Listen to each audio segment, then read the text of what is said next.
Hi, this is Josh from Expats Everywhere. And this is Kaylee. Today we're here to talk about expat life in Dublin. We've broken it down into 3 parts: moving, living, and working. This is our review preview show.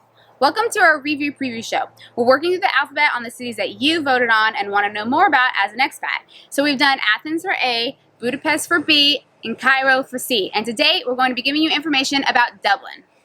Now, this is actually our second video on the letter D.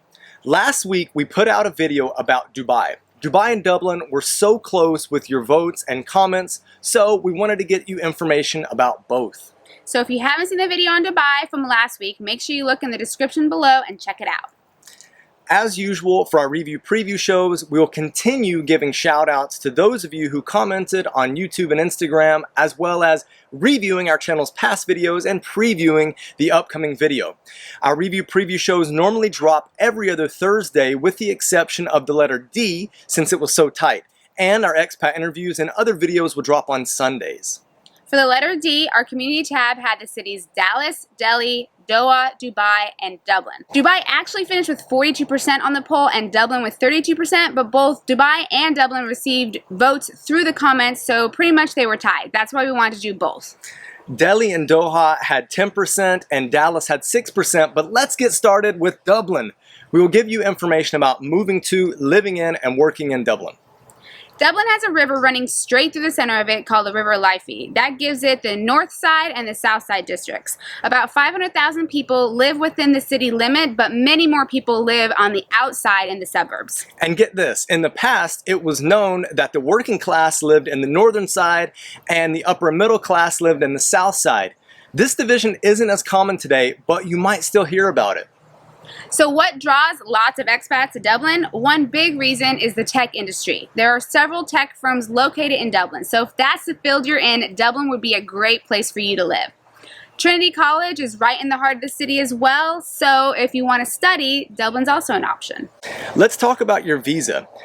You have to have an employment permit to reside in Ireland. This means that your best bet to move to Dublin is with a company. However, if you're a part of the European Economic Area, or the EEA, then you can move to Dublin without a problem. The only stipulation is you have to find work within 3 months of your arrival or prove you have sufficient funds. Now, for those of you not in the EEA, it's obviously a little more complicated. Like Josh said before, you need an employment permit. You receive your employment permit, which will give you your residency stamp. If you don't get this stamp, then you'll have to leave the country. If you aren't part of the EEA, then you have to register with local authorities, which gives you this residency stamp. Your employer should help you with all of this, so if you're moving with a company, be sure to ask them about this process. Now let's move to living in Dublin. You'll really be able to get a feel for the Irish culture here. There are a variety of things to do, from concerts to museums. Aside from concerts and museums, we can't talk about Dublin without mentioning its nightlife. There's an amazing bar scene, and if you're looking to party, then you need to visit Temple Bar, which is a busy riverside neighborhood packed with pubs and restaurants. So what about the cost of living? It used to be expensive in Dublin, but we've seen a decline because of the economic crisis.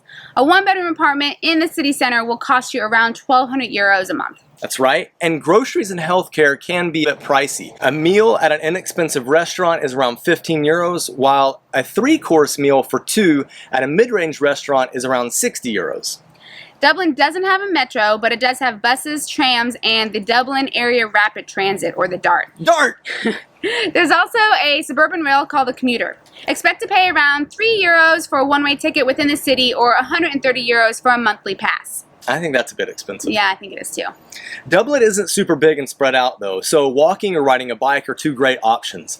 Bikes are quite popular, so it'll be easy to find one from a rental shop or renting a bike around the city from a computerized kiosk. Lastly, let's talk about working in Dublin.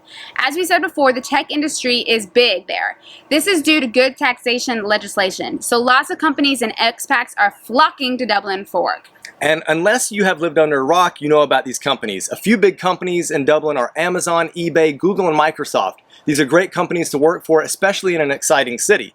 It's easier to get jobs if you have skills and qualifications that of a specialist, but if you don't worry, because the tech industry is not it. You also have jobs in engineering, science, and healthcare.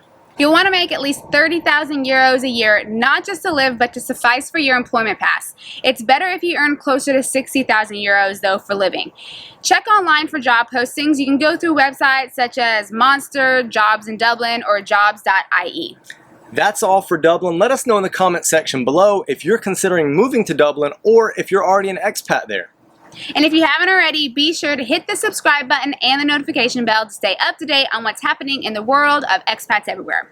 Now, let's move on to our shout out section. Michael Hansen wrote on our Doha video, "Very informative. Thank you for making this video." Michael, thanks for the encouragement. We always like to hear from you guys on how we're doing with our interviews and if they're helpful. So thank you so much for that comment. We just put out a video with Lisa, an expat who's in China, and Claire B commented on that video and said she seems really neat, great video. Thanks for the nice and positive comment. And she is really neat. Yeah.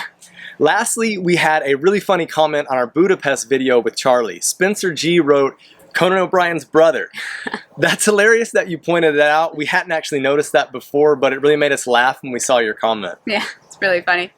She loves Conan. Yeah. So now it's time to review our past video and preview our upcoming video. Last week, like I said, we interviewed Lisa, who's an expat in China, and she talks about the money you can save, how coronavirus has affected her, and much more. So make sure that you watch that interview if you haven't seen it yet. So how much can I save? Well, on my package, I usually save around about 40,000 US dollars a year. I came back to China in January, just before all of the world went crazy with COVID. And yeah, I noticed, fortunately, the World Health Organization director put out a press release to this effect that the overreaction around the globe has been completely out of proportion to the actual risk. Speaking of corona, obviously coronavirus is a hot topic right now, so we want to see how it's affecting other expats. This Sunday, we're going to put out a video from expats in places where coronavirus has hit hard and how it's affecting their lives both personally and professionally. So stay tuned for that. Our poll for E has already started and Edinburgh is in the lead. Be sure to head over to our community tab page to vote for the next city. See you guys next time. See you guys.